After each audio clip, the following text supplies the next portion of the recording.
The sun was setting over the dusty town of Cedar Ridge, painting the sky in shades of crimson and gold that seemed to bleed into the parched earth below. The wind carried whispers of sand and sage, swirling through the unpaved main street where horses stood tethered to weathered posts. It was the autumn of 1887, and the small frontier settlement sat nestled between jagged rock formations that rose like ancient sentinels against the vast expanse of the American West.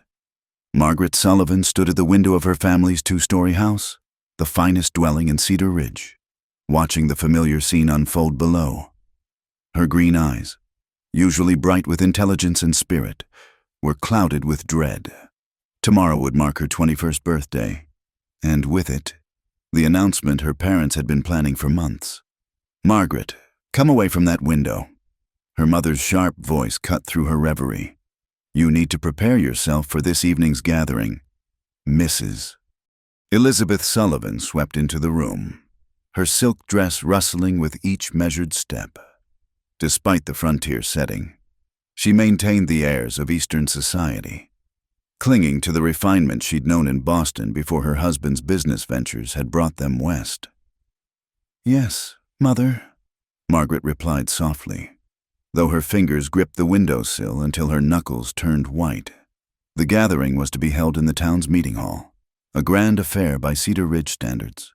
Her father, Thomas Sullivan, had made his fortune in mining and cattle, establishing himself as one of the wealthiest men in the territory, and now he'd arranged what he considered the perfect match for his only daughter, Samuel Hartley, a cattle baron whose vast ranch sprawled across thousands of acres to the north.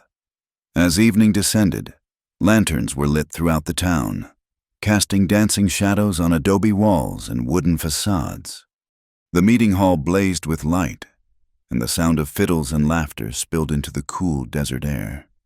Margaret arrived with her parents, wearing a dress of pale blue satin that her mother had ordered from San Francisco.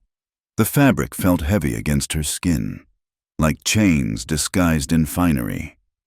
Inside, the hall was crowded with townspeople dressed in their finest clothes. Ranchers in clean shirts and pressed trousers mingled with merchants and their wives, all eager to witness what everyone knew would be the social event of the season. At the far end of the room stood Samuel Hartley himself, a man of 45 years with graying temples and cold blue eyes that assessed everything with the calculating gaze of one who measured all things in terms of profit and loss. "Ah, there's my future son-in-law," Thomas Sullivan boomed, guiding his daughter forward with a firm hand on her elbow. Samuel Hartley smiled, though it never reached his eyes. "Miss Sullivan, you're looking lovely this evening. I trust your father has spoken to you about our arrangement." Margaret's throat constricted. She had known this moment would come, had dreaded it for weeks since her father had first mentioned the match. Samuel Hartley was wealthy, powerful, and completely without warmth. She had observed him at previous gatherings, watched how he spoke to his ranch hands with contempt, how he squeezed every penny from his business dealings, how his first wife had withered away in loneliness before passing 5 years prior. "Mr. Hartley," she managed to say, her voice barely above a whisper. The evening progressed with an inevitability that made Margaret feel as though she were drowning in the very air she breathed. Finally, the moment arrived. The music stopped, and Thomas Sullivan called for everyone's attention. "Friends and neighbors," he announced, his voice carrying across the hushed crowd. "We've gathered here tonight for a special announcement. It gives me great pleasure to announce the engagement of my daughter, Margaret, to Mr. Samuel Hartley." The room erupted in applause and congratulations.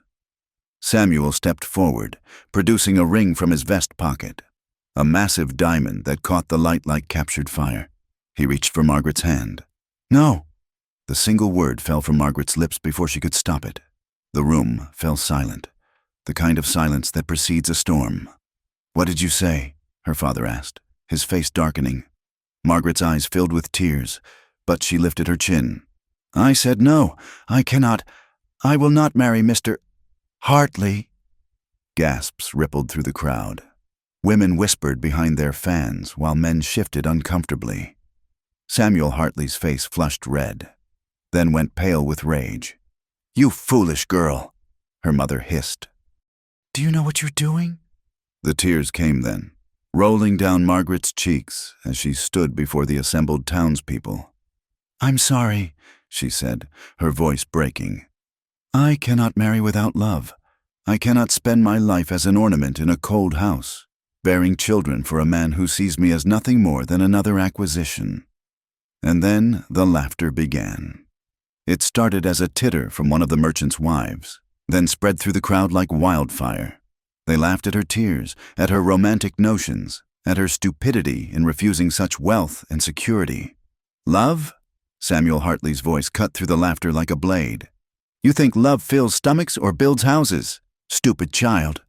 Margaret stood frozen, humiliation washing over her in waves. The faces around her blurred through her tears, mocking, dismissive, cruel. She had never felt so alone. Then, movement at the edge of the crowd caught her eye. A man was pushing his way forward, and as he emerged into the circle of light, Margaret saw him clearly. He was young, perhaps 25, with sun-weathered skin and calloused hands that spoke of hard labor. His clothes were simple and worn, the faded blue shirt and canvas pants of a ranch hand. His dark hair was slightly too long, curling at his collar, and his brown eyes held a warmth she'd never seen in Samuel Hartley's cold gaze. Without a word, he walked straight to where she stood in her humiliation and held out his hand. The laughter died instantly, replaced by stunned silence. Margaret looked at the offered hand, rough and scarred from work, but steady and sure. Then she looked up into his eyes and saw something there that made her heart leap. Understanding, compassion, and a quiet strength that had nothing to do with money or power. "Miss," he said simply, his voice carrying a slight Texas drawl. "Name's Jake Morrison. I work the Collins Ranch outside town. I may not have much, but I've got 2 good hands and an honest heart. You don't deserve to be standing here alone." The reaction was immediate and harsh. "How dare you?" Thomas Sullivan sputtered. "Get your hands away from my daughter, you filthy saddle tramp!" But Jake didn't move, didn't even look at the furious father. He kept his eyes on Margaret, his hand still extended. "Miss, you were brave enough to speak your truth. Don't let them make you feel ashamed for it." Margaret felt something break inside her, not breaking apart, but breaking free. She reached out and placed her hand in his. His fingers were warm and strong as they closed around hers, and for the first time that evening, she felt like she could breathe. The room exploded in outrage. Samuel Hartley's face contorted with fury. "You let a common laborer touch you after refusing me?" "At least he offers his hand in kindness," Margaret said, finding her voice again. "Not in ownership." Her father stepped forward, rage making his movements sharp. "If you take one more step with that man, you are no daughter of mine." Margaret looked at her father, then at her mother's horrified face, then at the crowd of people who had been so quick to laugh at her tears. Finally, she looked at Jake Morrison, this stranger who had shown her more genuine human kindness in one moment than she'd received from all the wealthy suitors her parents had paraded before her. "Then I am no daughter of yours," she said quietly, and with that, still holding Jake Morrison's hand. Margaret Sullivan walked out of the meeting hall and into the uncertain darkness of the western night, leaving behind wealth, security, and a life that would have slowly suffocated her soul. The night air was cold against Margaret's tear-stained cheeks as Jake Morrison led her away from the meeting hall. Behind them, the sounds of outrage and scandal faded into the darkness. She still wore her fine blue satin dress, now seeming absurdly out of place as they walked down the dusty street. Her hand remained in his, drawing comfort from his steady presence. "My place ain't much," Jake said quietly as they reached the edge of town. "Just a shack. Really, but it's warm and dry, and you'll be safe there tonight." Margaret nodded, unable to speak past the tightness in her throat. The events of the evening felt surreal, as though she'd stepped out of her own life and into someone else's story. She'd grown up in comfort, surrounded by fine things, never wanting for anything except the freedom to choose her own path.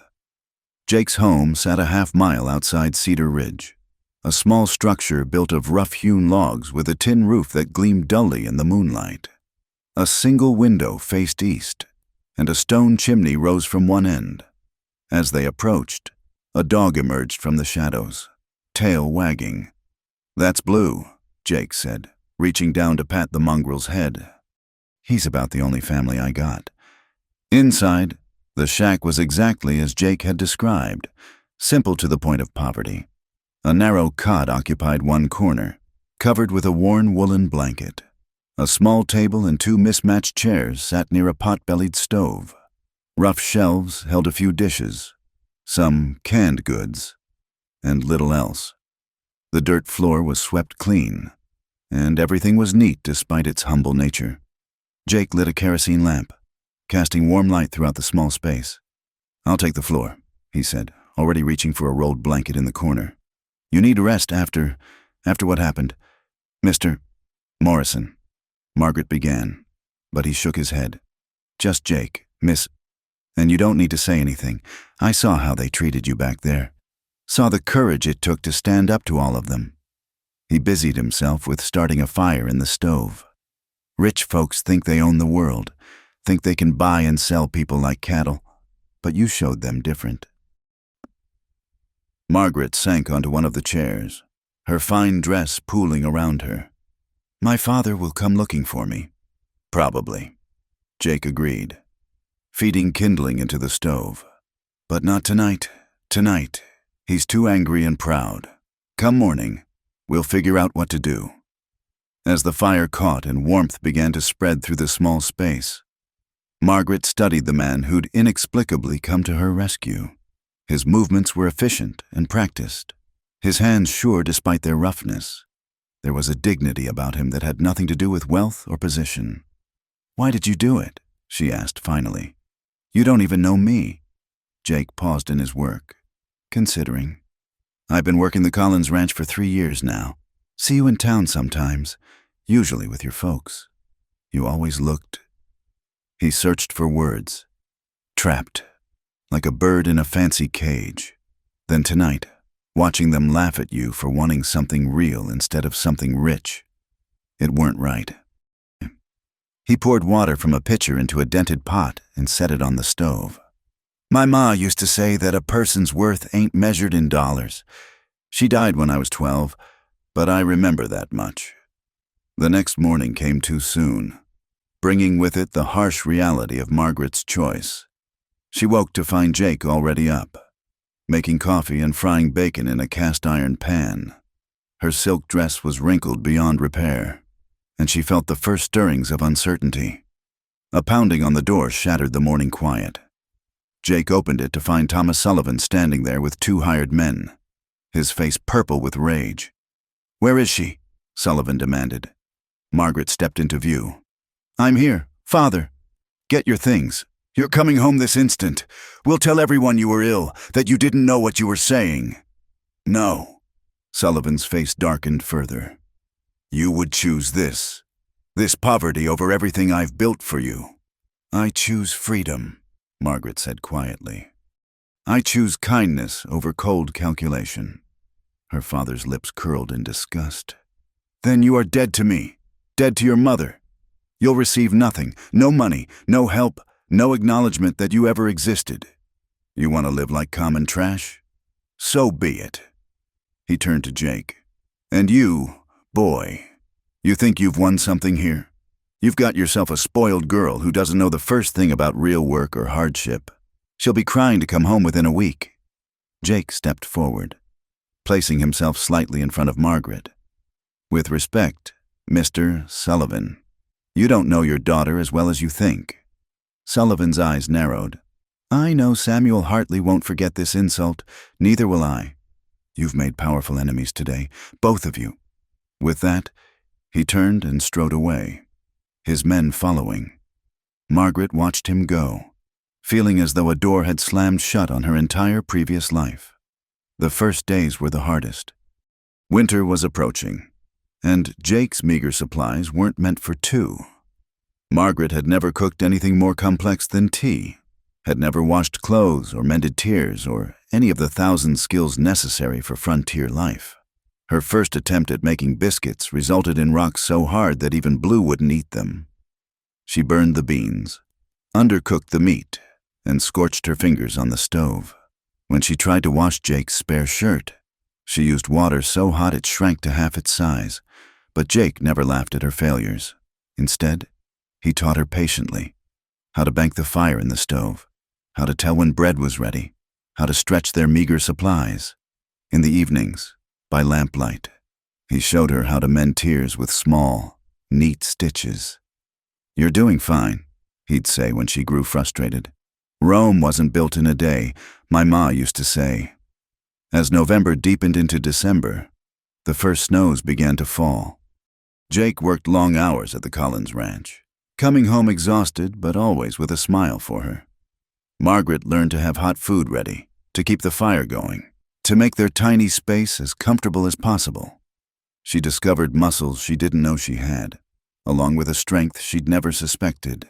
Her soft hands grew calloused, but she wore those calluses with pride. Each successfully cooked meal, each properly mended garment, each day survived was a small victory against her father's prediction of failure. One particularly cold evening, the wind howled through the gaps in the walls, and snow piled against the door. Jake had managed to trade work for extra blankets and a side of bacon, but supplies were running dangerously low. "Spring will be better," he said, trying to sound optimistic as they huddled near the stove. "I can pick up extra work, maybe start saving for a better place." Margaret looked around their humble shelter, at the frost forming on the inside walls, at their meager possessions, at this man who'd given up his simple but stable life to help a stranger. And, surprisingly, she felt no regret. "Jake," she said softly, "I need to tell you something. These past weeks, I've lived more truly than in all my 21 years before. I've been cold and hungry and tired, but I've also been free, and you gave me that." Jake's weathered face colored slightly. "You gave yourself that. Margaret, I just held out my hand." Outside, the wind continued its assault, and snow fell in thick curtains. But inside the little shack, warmed by the stove and something deeper than fire, two people who'd found each other in the most unlikely circumstances faced the winter together, building a foundation not of wealth or position, but of mutual respect and growing affection. The town might gossip, her parents might disown her, and powerful men might plot against them. But Margaret Sullivan had discovered something worth more than all the cattle ranches in the territory. She'd found herself, and perhaps she was beginning to realize she'd found something even more precious in the steady, kind presence of Jake Morrison. The winter had settled deep into the bones of Cedar Ridge, but it was nothing compared to the cold reception Margaret and Jake received whenever they ventured into town. Whispers followed them like tumbleweeds, and conversations stopped mid-sentence when they passed. Women pulled their skirts aside as if poverty might be contagious, while men spat in the dust and muttered about folks not knowing their place. It was during one of these necessary trips for supplies that Margaret first heard the rumors that had taken root and flourished in the fertile soil of small-town gossip. "There she is, Mrs." Pemberton Stage whispered to her companion as Margaret examined flour prices at the general store. "The Sullivan girl who threw away a fortune to live in sin with a ranch hand." Margaret's hand stilled on the flour sack, but she forced herself to continue shopping. Jake was at the feed store, arranging to work extra hours in exchange for grain. "I heard her parents won't even speak her name," the other woman replied. "And who can blame them? Choosing squalor over Samuel Hartley's wealth. She must be touched in the head. Or worse, Mrs." Pemberton added with relish. "They say she was seen washing that man's clothes, living in that shack like a common. Can I help you, Miss Sullivan?" The store clerk's voice cut through their gossip, though his tone made it clear he'd rather not serve her at all.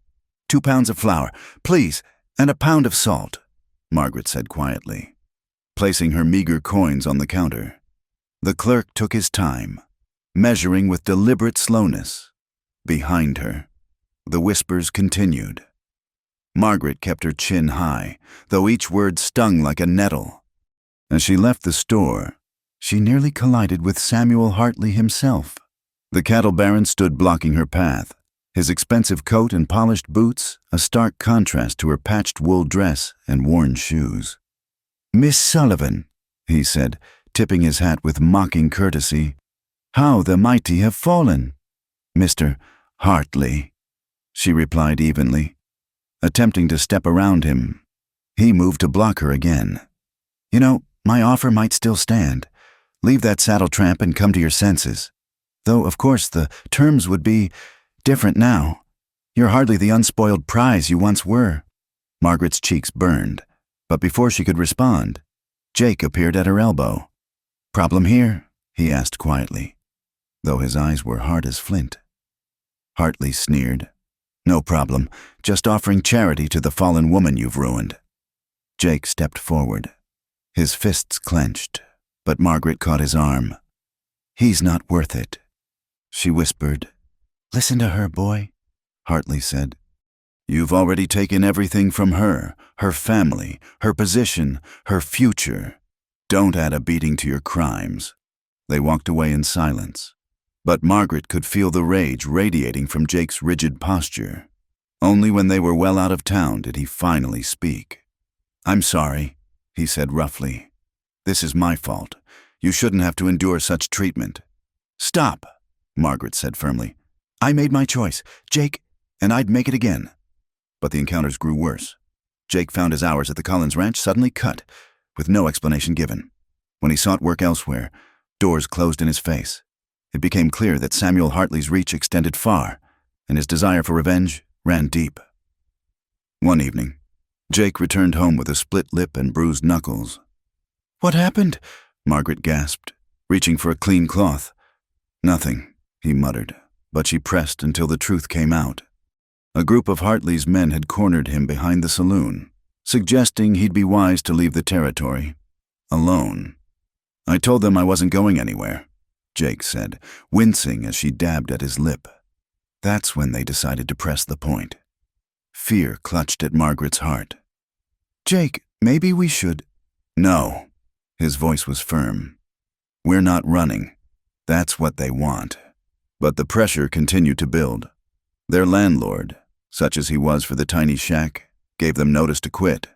"Nothing personal," he mumbled, not meeting their eyes. "Just need the place for other purposes." With nowhere else to go, they loaded their few possessions onto a borrowed wagon and headed into the wilderness, 5 miles from town. Near a small creek lined with cottonwoods, they found a sheltered spot and made camp. "It's not much," Jake said, looking at their collection of canvas and poles that would serve as shelter. "But come spring, I can cut logs, build us something proper." Margaret surveyed their new home. Sky for a ceiling, earth for a floor, and only the thinnest barrier between them and the elements. A year ago, such a prospect would have sent her into hysterics. Now, she simply rolled up her sleeves. "Then we'd better get started," she said. They worked together to erect the tent, dig a fire pit, and create some semblance of home in the wilderness. Blue, ever faithful, appointed himself guardian of their new domain, barking at every rustling bush and suspicious shadow. The nights were the hardest. Wolves howled in the distance, their calls echoing off the canyon walls. Coyotes yipped and quarreled, and sometimes larger sounds, the grunt of a bear or the scream of a mountain cat, would jolt them from sleep. During one particularly dark night, with rain pattering against the canvas and wind trying to tear their shelter apart, Margaret lay awake listening to the wild symphony. Jake was a solid presence nearby, maintaining the careful distance he'd always kept, sleeping on his own bedroll despite the cold. "Are you awake?" she whispered. "Hard to sleep with this racket," he admitted. "You scared?" Margaret considered. "I should be, shouldn't I? A year ago, I would have been terrified. But now," she paused, searching for words. "Now I feel more alive than I ever did in my father's fine house." In the darkness, she heard him shift. "Margaret, I need to say something. I never meant for it to go this far. That night at the dance, I just couldn't stand seeing them mock you. But I never intended to ruin your life." "You didn't ruin anything," she said fiercely. "You saved me." "Saved you? Look where we are. You're living in a tent, cast out by your family, scorned by the town. You deserve better than this. Better than me." Margaret sat up, though she could barely see him in the darkness. "Jake Morrison, you listened to me. You showed me kindness when the whole world was laughing. You've shared everything you have, little as it is. You've been patient and gentle, and never once made me feel ashamed of my ignorance about practical things. You treat me as an equal, not as property to be acquired. Do you know how rare that is?" The rain intensified, drumming against the canvas. Somewhere in the distance, a wolf howled again, answered by its pack. "I watch you sometimes," she continued softly. "The way you work, never complaining. The way you care for Blue, or help a neighbor even when they snub you in town. The way you whistle when you think I'm not listening. You have more honor in your little finger than Samuel Hartley has in his whole body."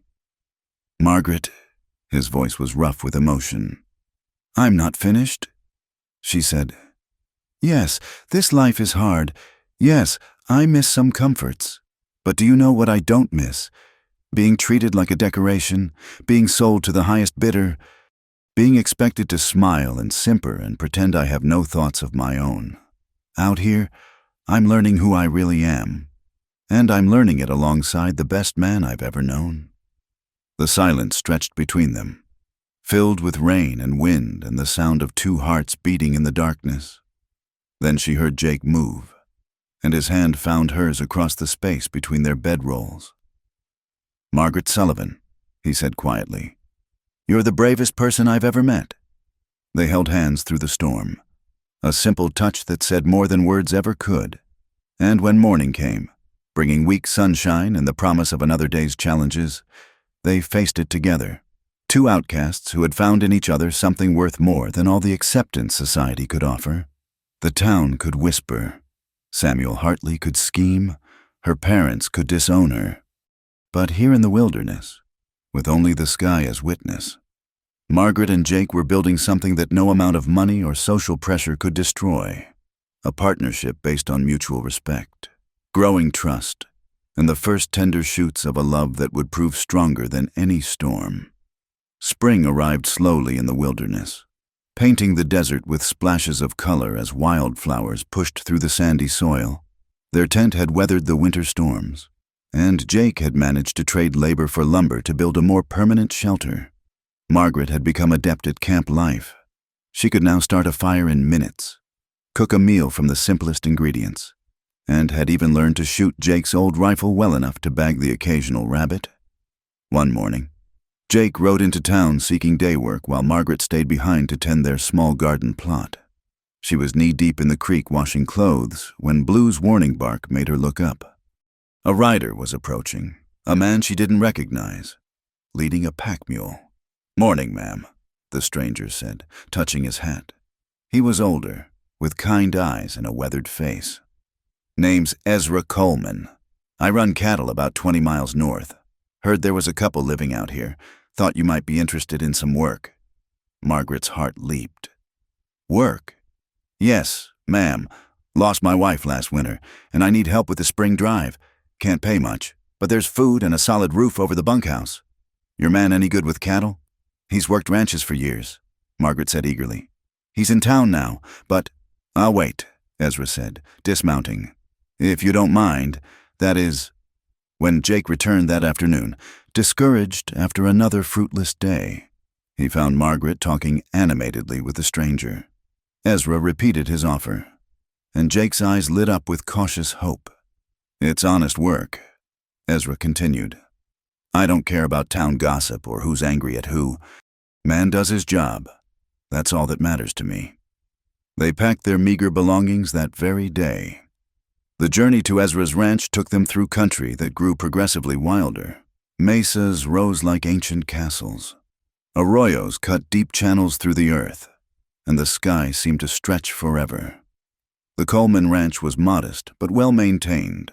The main house sat on a rise, with a bunkhouse, barn, and corrals spread below. Ezra showed them to the bunkhouse. 2 rooms with real walls, a wood floor, and glass windows. "It ain't fancy," he said apologetically.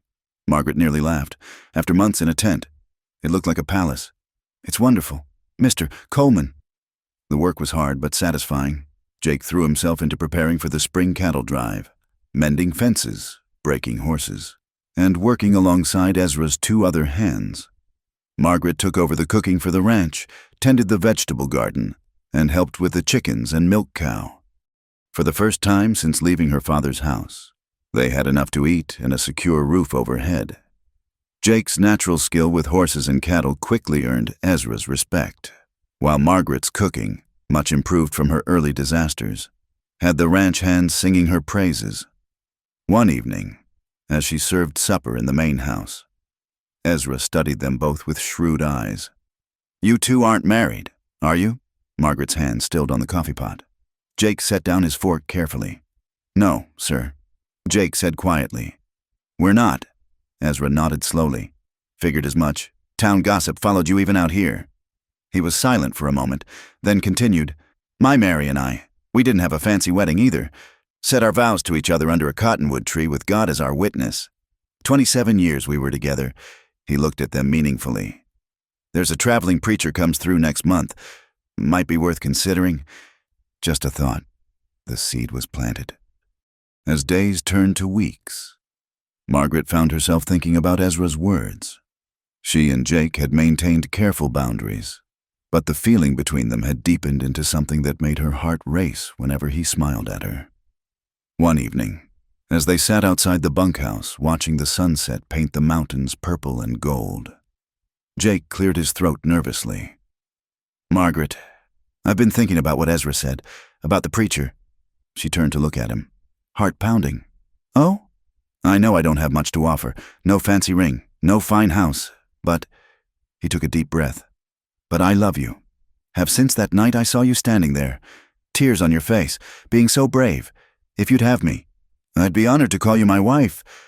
Margaret felt tears spring to her eyes, not tears of humiliation this time, but of joy. "Jake Morrison, are you proposing to me?" He fumbled in his pocket and produced something small. It was a ring carved from a piece of white cedar, polished smooth. "Made it myself. It's not diamonds, but—" "It's perfect," she interrupted, holding out her hand. "And yes, I'll marry you." The traveling preacher arrived 3 weeks later, a jovial man named Reverend Wallace, who performed the ceremony under the spreading arms of a century-old cottonwood. Ezra stood as witness, along with his ranch hands and a few neighboring families who'd heard about the wedding. Margaret wore her best dress, a simple calico she'd made herself, with wildflowers in her hair. Jake had trimmed his hair and borrowed a clean shirt. They had no music except the wind in the leaves, no feast except beans and cornbread, no honeymoon except the familiar bunkhouse. But as they spoke their vows, promising to love, honor, and cherish each other through good times and bad, Margaret knew she had never been happier. This was real, honest, and true, worth more than all the society weddings in San Francisco. Life settled into a rhythm. The spring cattle drive was successful, and Ezra was so pleased with Jake's work that he offered him a percentage of the profits instead of just wages. They saved every penny, dreaming of the day they could claim their own piece of land. Margaret learned to ride, becoming proficient enough to help move cattle. Her hands, once soft and white, were now brown and capable. She could rope a calf, mend leather, and even helped with branding. The Mexican hands taught her their language, and she taught the youngest ranch hand to read using the Bible and an old almanac. One day, while she was hanging laundry, she spotted riders approaching, a large group, moving with purpose. Her blood ran cold when she recognized the lead rider, Samuel Hartley. Jake and the other hands were out checking the far pastures. Only old Pedro remained, and he was half deaf. Margaret grabbed the rifle and stepped out to meet them. "Mr. Hartley," she said coolly, "you're a long way from Cedar Ridge. Hartley's eyes swept over her. The simple dress, the sun-browned skin, the calloused hands holding the rifle. My God, look what you've become, a common ranch woman. A working woman, Margaret corrected. What do you want? I heard about your little wedding, he sneered. Thought I'd come pay my respects, and maybe make you a final offer. Your parents are willing to take you back, even now. All you have to do is leave that saddle tramp and come with me. My husband, Margaret said firmly, is worth 10 of you. Hartley's face darkened. Your husband is about to find himself in serious trouble. I've bought the water rights to this whole valley. Come next month, every ranch here will be begging me for water access, including this one. Margaret's heart sank. Water rights were life and death in ranch country. Without access to water, the cattle would die. The ranch would fail. Think about it, Hartley continued. Watch this place dry up. Watch your precious husband fail. Watch old Ezra lose everything. Or come with me now, and I'll ensure this ranch gets all the water it needs. Before Margaret could respond, she heard horses approaching at a gallop. Jake and the hands had seen the strange riders and were racing back. Jake's face was thunderous as he recognized Hartley. Get off this property, Jake said, his hand resting on his pistol. Hartley smiled coldly. I was just explaining to your wife about water rights. Enjoy the spring water while it lasts. Come summer, you'll be begging me for a drink. As they rode away, Jake dismounted and pulled Margaret into his arms. Are you all right? Did they threaten you? She told him about Hartley's claims, watching his face grow grim. They both knew what this meant. Their newfound security, their dreams of saving for their own place, it could all disappear like water in the desert sand. That night, as they lay together in their small room, Margaret whispered, I'm not afraid. You know, whatever comes, we'll face it together. Jake pulled her closer. That's all I need to know. Outside, a coyote called to the moon, and the wind whispered through the cottonwoods. Storm clouds were gathering, both literally and figuratively, but in that moment, held safe in her husband's arms. Margaret knew that no amount of wealth or threats could touch what they had built together. Their love had been tested by poverty, scorn, and hardship. Whatever Samuel Hartley planned, they would weather that storm too. The crack of rifle fire shattered the dawn quiet. Jake bolted upright from their bed, instantly alert. Margaret was already reaching for her dress when they heard Ezra shouting from the main house. Jake, get out here, boy! They found Ezra crouched behind a water trough, his rifle trained on a group of riders disappearing into the distance. Blood seeped through his shirt sleeve. Mr. Coleman! Margaret rushed to his side, examining the wound. What happened? Hartley's men, Ezra growled. Came to deliver a message. Said this was just the beginning if we don't agree to their terms. The wound was a graze, meant to frighten more than kill. As Margaret cleaned and bandaged it, Jake's face grew darker with each passing moment. This has gone too far, he said. I'm going to town. Going to the sheriff. Won't do no good. Ezra interrupted. Sheriff Dawson is in Hartley's pocket. Has been for years. Over the following weeks, the attacks escalated. Fences were cut in the night, allowing cattle to scatter. A well was poisoned with dead animals. One of the ranch hands, young Tom Bradley, was beaten when he went to town for supplies. Jake worked from dawn to past dusk, trying to repair damage faster than it could be inflicted. The stress showed in the deepening lines around his eyes, the set of his shoulders. Margaret watched him push himself beyond exhaustion, knowing he blamed himself for bringing Hartley's wrath upon the ranch. Then came the night that changed everything. Margaret woke to the smell of smoke and the orange glow of fire dancing on their bedroom walls. Jake, fire! They rushed outside to see the barn ablaze, flames licking hungrily at the dry timber. The horses were screaming, trapped inside. Without hesitation, Jake plunged into the inferno. Margaret grabbed blankets, soaking them in the water trough, while Ezra and the hands formed a bucket brigade. The heat was overwhelming, the smoke thick and choking. Jake emerged leading 2 terrified horses, then disappeared back into the flames. Again and again he went in, until all the animals were safe. On his final trip, a beam crashed down, and he stumbled out with his shirt on fire. Margaret threw the wet blanket over him, smothering the flames, her hands shaking as she examined his injuries. Burns covered his hands and left shoulder, angry red welts that made her stomach turn. "I'm all right," he gasped, but his face was gray with pain. They fought the fire until dawn, but the barn was lost.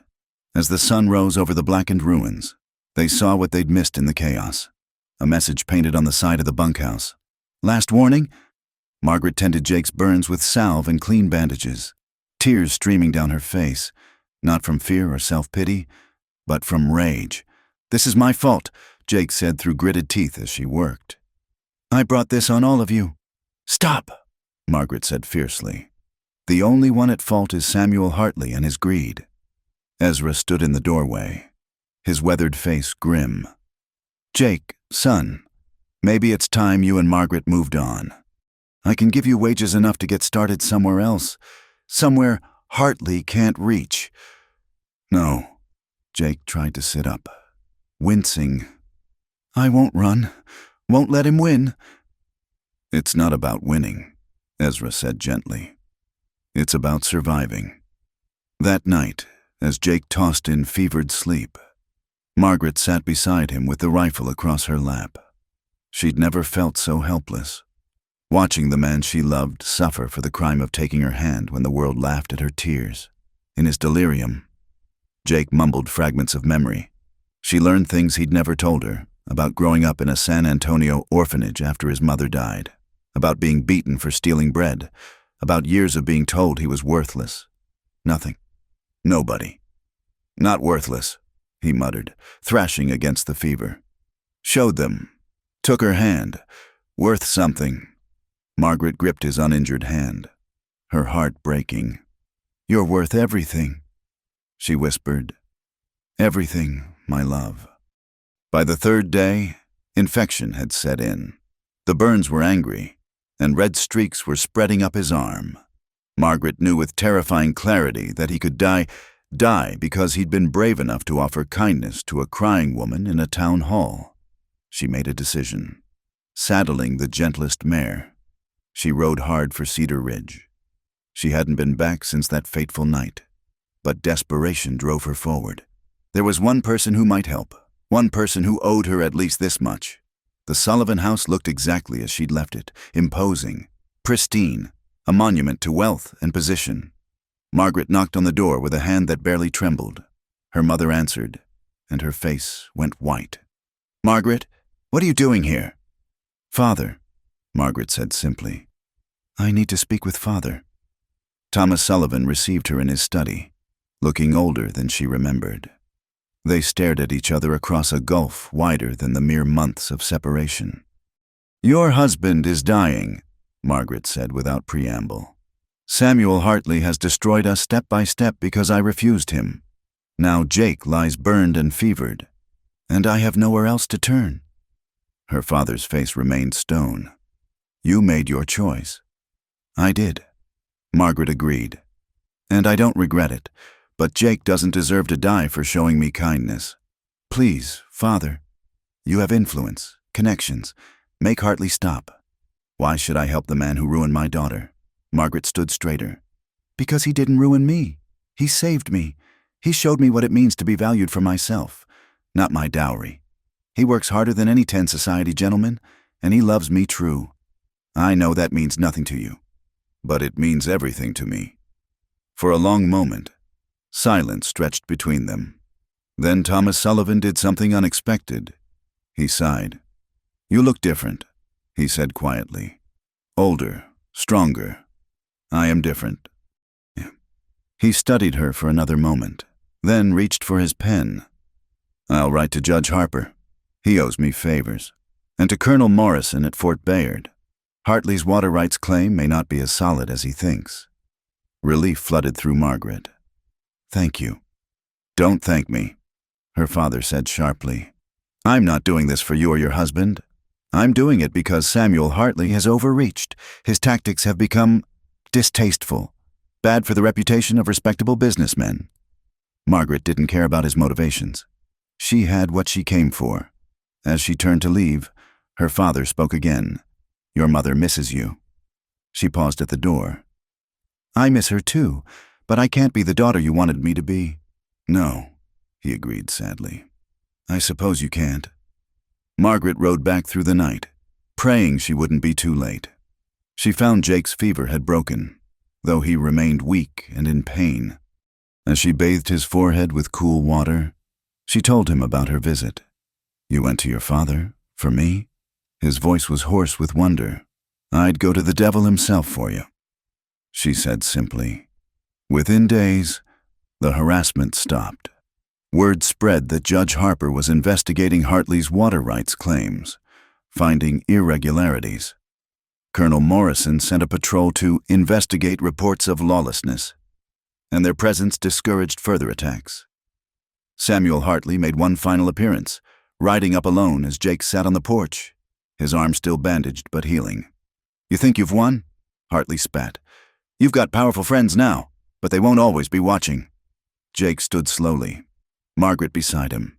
"We don't need to win," Jake said quietly. "We just need to live our lives in peace. You're the one who turned this into a war." Hartley's eyes blazed. "You took what was mine." "No," Margaret spoke up. "I was never yours. I was never anyone's to take." The cattle baron looked between them, at Jake's steady gaze, at Margaret's work-worn hands intertwined with her husband's, at the quiet dignity they wore like armor. Something flickered across his face. Perhaps the realization that some things couldn't be bought or bullied into submission. He left without another word, and they never saw him again. News came later that he'd sold his holdings and moved to California, seeking easier conquests. As summer deepened, Jake's wounds healed into scars. The ranch recovered, new barn rising from the ashes of the old, and in the quiet evenings, as they sat watching the sun paint the mountains, Margaret would trace the burn scars on Jake's hands and remember these were the hands that had reached for her when the world laughed, that had pulled horses from flames, that had held her through every storm. "No regrets?" Jake asked one evening, catching her thoughtful mood. Margaret smiled, thinking of all they'd endured, all they'd built, all they'd become. "Not one," she said, and meant it with every fiber of her being. The autumn of 1888 brought golden light across the valley, and with it, unexpected hope. Ezra Coleman called Jake and Margaret into the main house one evening, his face unusually serious. "I've been thinking," the old rancher began, settling into his worn leather chair. "I'm not getting any younger, and this place is too much for one man. You two have proven yourselves 10 times over. I'd like to offer you a partnership. Work this land with me, and when my time comes, it'll be yours." Jake's coffee cup rattled as he set it down. "Mr. Coleman, we couldn't—" "You could and you should," Ezra interrupted. "You've bled for this place, both of you. Margaret, you've made this house a home again since Mary passed. Jake, you work harder than any man I've known. It's not charity. It's what's right." Margaret reached for Jake's hand under the table, feeling it tremble slightly. They'd dreamed of having their own land someday, but this generosity overwhelmed them. "We accept," she said softly, "and we'll make you proud." With renewed purpose, they threw themselves into improving the ranch. Jake had innovative ideas about water management, creating irrigation channels that would protect them from future threats like Hartley's. Margaret expanded the vegetable garden and convinced Ezra to let her raise chickens for eggs to sell in town. The first time she returned to Cedar Ridge with a wagon full of eggs and vegetables. Margaret felt the weight of watching eyes, but she held her head high, conducting business with quiet dignity. Gradually, some of the women began to nod in acknowledgement, then to exchange pleasantries, and finally to admire the quality of her goods. "Your eggs are the finest in the county, Mrs., Watson admitted one day, counting out coins. "My husband says your ranch is thriving. We work hard," Margaret replied simply, but inside she glowed with pride. One crisp morning, As she was tending the chickens, Margaret felt a wave of dizziness. She gripped the fence post, waiting for it to pass. It had been happening more frequently lately, along with a peculiar queasiness in the mornings. When Jake found her sitting on the porch, looking pale, concern creased his face. "You're working too hard. You should rest." "I'm fine," she insisted, but when she stood, the world tilted again. Ezra's knowing look across the dinner table that evening made her blush. "Might be time to see Doc Henderson," he suggested mildly. The doctor, a kind man who'd never participated in the town's ostracism, confirmed what Margaret had begun to suspect. "You're expecting Mrs. Morrison. About 3 months along, I'd say." Jake's face went through a series of expressions: shock, joy, terror, and back to joy. He lifted Margaret off her feet, spinning her around until she laughed and begged him to stop. "A baby," he whispered, wonder in his voice. "Our baby." The winter months passed in preparation. Jake crafted a beautiful cradle from pine wood, sanding it until it was smooth as silk. Margaret sewed tiny clothes by lamplight, humming softly. Ezra pretended his eyes weren't misty as he whittled toys, but pregnancy on a working ranch wasn't easy. Margaret struggled with exhaustion, forcing herself to maintain her duties even as her body changed. Jake watched her with increasing worry, trying to take on more of her work without her noticing. One evening in late spring, as Margaret struggled to carry water from the well, she found her path blocked by an unexpected visitor. Her mother stood there, looking out of place in her fine dress and delicate shoes. "Mother?" Margaret nearly dropped the bucket. Elizabeth Sullivan's eyes took in her daughter's expanded waistline, her simple dress, her work-roughened hands. "I heard, that is, Mrs. Watson mentioned you were expecting—" They stood frozen for a moment. Then Elizabeth stepped forward and took the water bucket. "You shouldn't be carrying this." Inside the small house, Margaret served tea in her mismatched cups, acutely aware of how humble her home must seem. But her mother surprised her. "It's cozy," Elizabeth said, looking around. "Clean and welcoming. You've made it lovely." "Mother, why are you here?" Elizabeth's composure cracked slightly. "I've missed my daughter. Pride is a cold bedfellow. Margaret, your father won't bend, but I want to know my grandchild." Tears rolled down Margaret's cheeks as her mother awkwardly embraced her. They talked for hours, sharing the missed months, bridging the gulf that had separated them. "He's a good man. You're Jake," Elizabeth said finally. "I see that now. The way he looks at you, the home you've built together, it's more than many achieve with all the wealth in the world." Her mother's visits became regular after that, always when Thomas Sullivan was away on business. She brought small gifts, soft blankets, tiny clothes, things Margaret needed but was too proud to ask for. As summer arrived and Margaret grew heavy with child, the ranch faced a new challenge. A drought gripped the land, streams running low, grass turning brown. The irrigation system Jake had designed proved its worth, but barely. One scorching afternoon, as Jake and the hands struggled to move cattle to better grazing, riders appeared on the horizon. Margaret, watching from the porch, felt her heart skip. But instead of trouble, it was their neighbors. The Hendricks family, the Bradleys, even stern Mr. Collins, who'd fired Jake months ago. "Heard you might need help moving your herd to the high pasture." "Mr." Hendricks said, tipping his hat to Margaret. "Figured we'd lend a hand." The community that had once shunned them now rallied to help. Women brought food for the workers. Men labored alongside Jake, and children ran errands. As Margaret watched this scene of cooperation, she felt the baby kick strongly, as if celebrating. "You've earned their respect," Ezra told her, joining her on the porch. "Both of you, they see now what I saw from the beginning. Good people who don't quit when times get hard." The baby came on a night when thunder rolled across the valley and rain finally broke the drought. Margaret labored through the storm with Jake beside her, his scarred hands gentle as he wiped her forehead and whispered encouragement. "You're the strongest woman I know," he said, as she gripped his hand through another pain. "You can do this." Dr. Henderson arrived just in time, his calm presence reassuring, and as dawn broke clear and bright, the cries of a healthy baby girl filled the little house. "She's perfect," Jake breathed, cradling his daughter with infinite tenderness. "Look at her. Margaret. We made this miracle." They named her Hope for what she represented, for what they'd never lost even in their darkest hours. Ezra wept openly when they placed her in his arms, declaring her the prettiest baby in the territory. News of the birth spread quickly. Gifts appeared on their doorstep: preserves, knitted blankets, carved rattles. Even some who'd been cruelest in their condemnation sent congratulations. The minister's wife herself came to visit, cooing over the baby. "You've built something remarkable here," she told Margaret. "Not just a ranch, but a family, a place in this community. It wasn't easy, but nothing worthwhile ever is." As Margaret sat in her rocking chair that evening, nursing Hope while Jake played his harmonica softly, she reflected on the journey that had brought them here.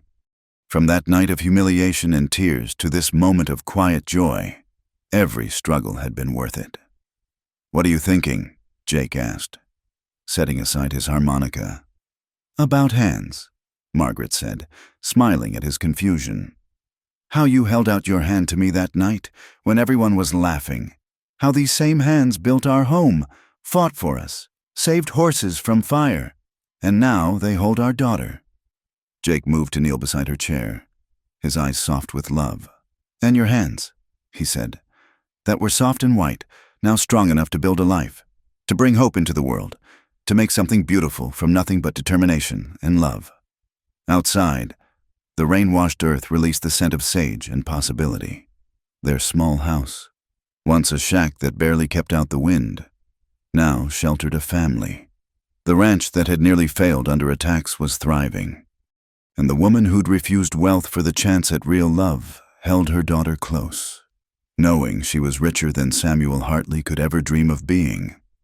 The night began like any other, with Hope sleeping peacefully in her cradle and the ranch settling into its evening quiet. Margaret had just finished mending one of Jake's shirts by lamplight when Blue's frantic barking shattered the peace. "Fire!" The shout came from young Tom Bradley, who'd been checking the horses. "The new barn's on fire!" Jake bolted from the house, and Margaret's blood ran cold. Not again, not after they'd worked so hard to rebuild. She grabbed Hope and rushed outside, her heart sinking at the sight of orange flames licking at the structure they'd raised just months before. But this time was different. This time, they weren't alone. Within minutes, riders appeared from neighboring ranches, as if they'd been watching for trouble. The Hendricks boys arrived with barrels of water on their wagon. Mrs. Watson and her daughters came with blankets and buckets. Even gruff old Collins was there, organizing a bucket brigade with military efficiency. "Saw the glow from our place," Mr. Hendricks explained, taking his place in the line. "Figured you might need help." They fought the fire with fierce determination, and miraculously, they saved most of the barn. Only one corner was badly damaged, the horses all safe. As dawn broke over the smoky scene, Jake stood amazed at the crowd of neighbors sharing coffee and biscuits that the women had brought. "I don't understand," he said to Ezra. "Why would someone do this now? Hartley's been gone for months." Sheriff Dawson, who'd actually shown up for once, cleared his throat. "Found something you should see." He held up a singed piece of paper. "Looks like whoever set this dropped it in their hurry." The paper bore the letterhead of Hartley's old company, but the signature at the bottom belonged to someone else, Marcus Webb, Hartley's former foreman who disappeared after the attack stopped. "Webb's been hiring himself out to anyone with a grudge," the sheriff explained. "Guess he figured to settle his own scores while he was at it." But what happened next shocked everyone more than the fire itself. Thomas Sullivan's carriage rolled up, and Margaret's father stepped out, still in his evening clothes as if he'd left in haste. "I was in town on business when I saw the fire," he said stiffly, not quite meeting Margaret's eyes. "I've already sent word to the marshal in Santa Fe. Webb won't get far." An awkward silence fell, Jake stepped forward. "Thank you, sir." Thomas Sullivan finally looked directly at his daughter, taking in her soot-stained face, the baby in her arms, the husband by her side. "You've made a life here," he said quietly. "A good life, from what I hear." "Yes, Father," Margaret replied. "We have—" He turned to leave, then paused. "Your mother, she tells me the baby is beautiful. Perhaps I might meet her sometime." Margaret's eyes filled with tears. "You'd be welcome." The ice hadn't fully thawed, but it had cracked. As her father's carriage rolled away, Margaret felt Jake's arm around her shoulders. "Family's complicated," he murmured. "Yes," she agreed, pressing close to him. "But worth fighting for." The community rallied to help repair the barn damage. What might have been devastating became instead a testament to how far they'd come. Men who'd once scorned Jake now worked alongside him as equals. Women who'd whispered about Margaret now shared recipes and child-rearing advice. During the barn raising, Ezra pulled Jake aside. "I've been talking to Judge Harper," he said. "There's a parcel of land adjoining ours coming up for sale. Good water rights, decent grazing. With what we've saved, we could expand the ranch considerable." Jake's eyes lit up. "You think we're ready?" "Son, you've been ready since the day you stood up in that meeting hall. Just took the rest of us a while to see it." They purchased the land, doubling their holdings. With the extra pasture, they could run more cattle, hire more hands. Jake implemented new breeding programs he'd read about, crossing hardy Mexican cattle with Eastern stock for better results. Margaret's egg and vegetable business expanded too. She hired 2 local girls to help, teaching them skills their own families hadn't bothered with. Soon, Morrison Ranch goods were sought after throughout the county. One afternoon, as Margaret was teaching the girls to candle eggs, checking each one for quality, a familiar figure appeared in the doorway. Samuel Hartley stood there, but he was much changed. Thinner, older, his proud bearing diminished. Margaret's helpers gasped, but she remained calm. "Mr. Hartley," Mrs. Morrison. He removed his hat, something the old Hartley would never have done. "I'm returning to settle my affairs. I needed to speak with you." They sat on the porch, an awkward distance between them. Hope played at Margaret's feet, chasing a wooden ball Ezra had carved. "I lost everything in California," Hartley said abruptly. "Bad investments, worse partners. Funny how quickly fair-weather friends disappear when the money's gone." Margaret said nothing, waiting. "I spent months angry, blaming you, your husband, everyone but myself." He watched Hope capture her ball with chubby fingers. "Then I met a woman, a widow, working as a seamstress. She had nothing but dignity and kindness. She reminded me," he paused, struggling. "She reminded me of what you tried to tell me, that there are things money can't buy. I'm glad you found happiness." Margaret said carefully, "I haven't earned it yet," he replied. "But I'm trying. I came to apologize. For everything, the threats, the attacks, the fear I put you through. There's no excuse." Jake appeared around the corner of the house, tensing when he saw their visitor. But Margaret raised a hand slightly, and he waited. "We survived," she said simply. "And we thrived. Your actions pushed us to become stronger than we might have been otherwise. So perhaps we should thank you." Hartley's laugh was bitter. "You're more gracious than I deserve." He stood to leave, then looked at Jake. "You're a fortunate man. Morrison, you saw her worth when I could only see her value. There's a difference, I understand now." As he walked away, Jake joined Margaret on the porch. "That was unexpected. People can change," Margaret mused, lifting Hope into her lap. "Sometimes it takes losing everything to find what matters." That evening, the ranch was full of life. The hands gathered for supper, filling the expanded dining room with laughter and talk. Ezra told stories of the old days, embellishing outrageously. The hired girls stayed late, helping with dishes and cooing over Hope. Later, as Margaret and Jake walked the property in the cooling air. They paused at the hill overlooking their domain. The ranch spread below them, the house expanded with new rooms, barns and corrals in good repair, fields green with carefully managed water, cattle grazing peacefully. "Remember that first winter?" Jake asked. "In the shack. Barely enough food. Your hands bleeding from the work?" "I remember," Margaret said, leaning into him. "I remember thinking I'd never been happier. And now—" She turned in his arms, looking up at the man who'd offered his hand when the world laughed at her tears.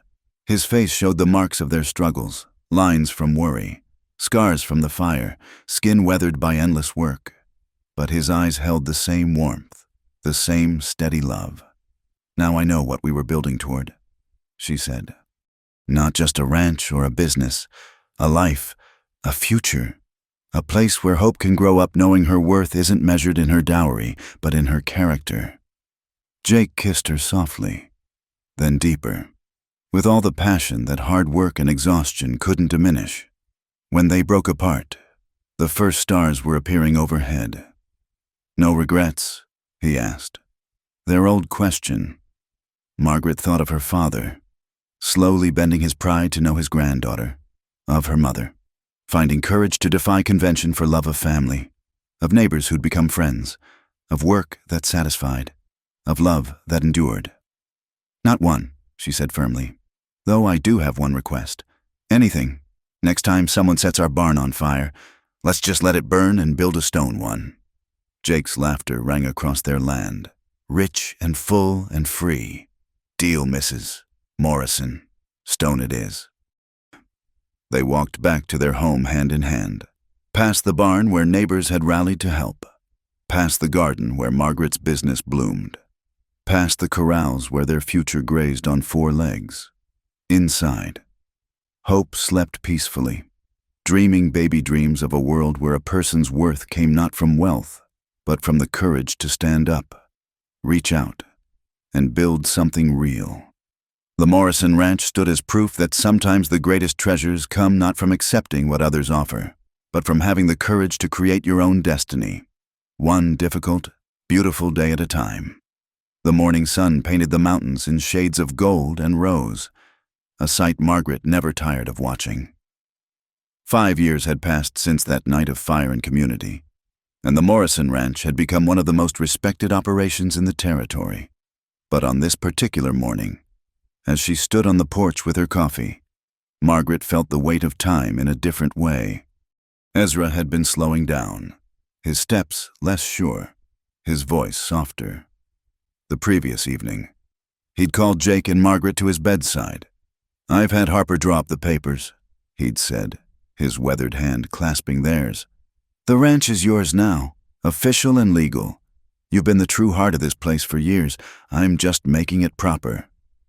"Now," as Jake emerged from the barn with 5-year-old Hope perched on his shoulders, Margaret smiled at how natural they looked, her husband and daughter, at home on land that was truly theirs.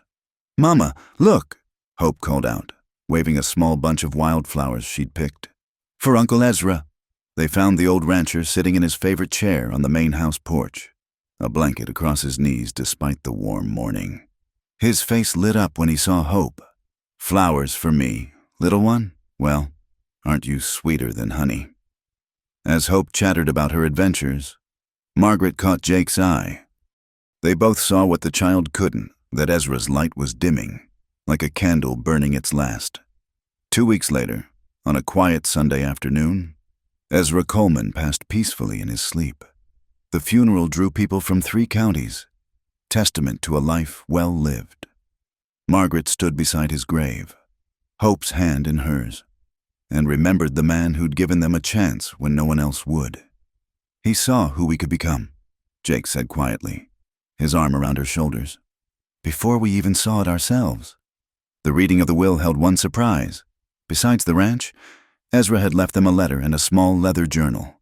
"My dear Jake and Margaret," the lawyer read in Ezra's words, "the ranch is yours, as it should be. But I leave you something else, my Mary's journal from our early days. Read it and know that your struggles aren't new, that love and determination have always been the true backbone of the West. Build something that lasts. Make me proud. All my love. Ezra. That evening, by lamplight, they read Mary Coleman's words from 40 years past, stories of hardship and joy, of building a life from nothing, of facing down those who said a schoolteacher's daughter had no business marrying a cowhand with dreams too big for his station. Listen to this, Margaret read aloud. Today Ezra faced down Mr. Worthington at the bank. Told him straight that a man's worth ain't in his birthing but in his doing. I was so proud I could have burst. This land makes us all equal in the end. We all bleed red. We all sweat under the same sun. And we all return to the same earth. Jake pulled her close. Sounds like Ezra learned his lessons early. As autumn arrived, bringing with it the busiest season on the ranch, Margaret noticed changes in the community that went beyond their own success. The Morrison Ranch had become a gathering place. Young couples sought Jake's advice on starting their own operations. Women came to Margaret for guidance on everything from gardening to standing up to difficult husbands. One such visitor was Jenny Patterson, barely 18 and newly married to a man who treated her poorly. She arrived with a bruised cheek and frightened eyes. "Mrs. Morrison," she whispered. "I don't know where else to go. Robert says a wife should be silent and obedient, but you spoke up. You chose your own way." Margaret settled the girl with tea and gentle words, while Jake quietly paid a visit to Robert Patterson. The conversation was private, but Robert left the ranch looking considerably paler than when he'd arrived, and Jenny reported that his behavior improved markedly afterward. "What did you say to him?" Margaret asked that night. Jake flexed his scarred hands. Just reminded him that real men don't need to push women down to feel tall, and that this community protects its own. The first snowfall brought unexpected visitors. Margaret was teaching Hope her letters when a fine carriage rolled up the drive. Thomas and Elizabeth Sullivan stepped out, followed by someone Margaret didn't recognize, a young man in Eastern clothes. "Margaret," her father said formally, then softer. "Daughter, we've brought someone to meet you. Your brother, James. He was born 2 years after you left." Margaret stared at the young man who had her father's jaw and her mother's eyes, a brother she'd never known existed. James stepped forward uncertainly. "Sister," he said, "I've heard so much about you. Father tried to keep it quiet, but Mother told me stories about your courage, about your choice. I had to meet you." The reunion was awkward at first, years of separation not easily bridged, but Hope, with a child's innocent warmth, climbed into her grandfather's lap and demanded a story, breaking through reserves that adult words couldn't penetrate. "You've done well," Thomas finally admitted, looking around the prosperous ranch. "Better than I imagined possible. We've worked hard," Jake said simply. No longer the nervous ranch hand, but a man secure in his worth. "I owe you an apology." Thomas continued, the words clearly difficult. "Both of you, I was blinded by pride and convention. I nearly lost my daughter forever because I couldn't see past social expectations." Margaret felt tears prick her eyes. "We all made choices. Father, the important thing is we're here now." As the visit continued, James revealed he was studying law, inspired by stories of his sister's stand against injustice. "I want to help people like you," he said earnestly. "People who are denied fairness because they lack money or position. The world needs more of that." Jake agreed, warming to his brother-in-law. The Sullivans stayed for 3 days, and by the end, Hope was calling them Grandpop and Grandmom as if there had never been a separation. Thomas even helped Jake with the accounts one evening, offering advice that Jake graciously accepted. "He's changed." Margaret marveled after they left. "We all have," Jake replied. "That's what time does. It either hardens us or softens us. Your father chose to let it soften him." Winter passed into spring, and with it came news that set the whole territory buzzing. The railroad was coming through, and Cedar Ridge was slated for a station. Land values would soar. Markets for beef would expand, and the isolated frontier town would connect to the wider world, We should buy more land while we can, Jake suggested, studying the surveyor's maps. And maybe think about breeding horses too. The railroad will need good stock. Margaret agreed, but she was thinking beyond livestock. What about a school? A real school for the local children? Hope will need education, and so will others. They began planning, their dreams expanding with their success. The girl who'd cried at being laughed at for refusing wealth and the ranch hand who dared to take her hand were now pillars of their community, their opinions sought and valued. One evening, as they sat watching Hope play with the ranch dogs in the fading light, Jake took Margaret's hand, tracing the calluses that had long since replaced soft skin. "Do you ever think about how different life would have been?" he asked. "If you'd married Hartley?" Margaret shuddered. "I'd be rich and miserable, probably dead inside by now. And I'd still be drifting from ranch to ranch, believing I was nobody special." "You were always special," Margaret said firmly. "It just took the right eyes to see it." As the sun set behind the mountains, painting the sky in brilliant strokes of orange and purple, they sat in comfortable silence. The ranch spread before them, cattle grazing in well-managed pastures, horses running in the far corral, gardens ready for planting, buildings strong and well-maintained.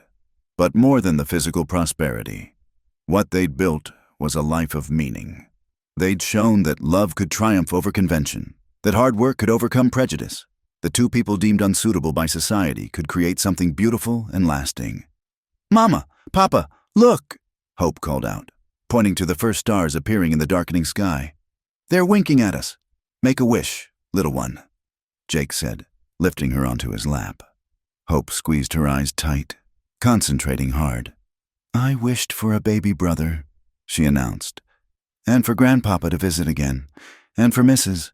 Patterson to smile more, and for our horses to win all the races when the railroad comes."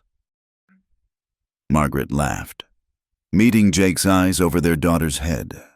There was something she'd been meaning to tell him, a suspicion confirmed just that morning, but that could wait until Hope was in bed. For now, it was enough to sit together as the land settled into evening peace. Somewhere in the distance, a coyote called to its mate. The wind carried the scent of sage and possibility. And on the Morrison Ranch, built on the foundation of a hand extended in kindness and accepted with courage, life continued its endless, beautiful cycle. They had been laughed at for refusing wealth. They had been scorned for choosing love over position. They had faced fire and drought, prejudice and violence. But in the end, they had won something far more precious than all Samuel Hartley's riches. They had won the right to live life on their own terms, surrounded by love, respect, and the infinite possibilities of tomorrow. As Jake often said when neighbors asked their secret, "It's simple. When the world laughs at someone's tears, be the one who offers your hand instead." And in the American West, where the horizon stretched endless and dreams could grow as vast as the sky, that was wisdom enough for any life. Thank you for listening to this story of love, courage, and perseverance in the Old West. Where are you listening from today? Please subscribe to From Wild West channel and share your thoughts in the comments below. We'd love to hear what this story meant to you and where in the world you're joining us from. Don't forget to like and share if Margaret and Jake's journey touched your heart. Retry.